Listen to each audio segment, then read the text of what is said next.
अरे ले जाएंगे दूध वाले दुल्हनिया ले जाएंगे।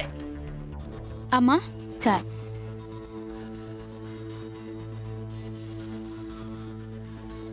अम्मा वो किचन में राशन खत्म हो गइल बा। चीनी कहाँ बाई में?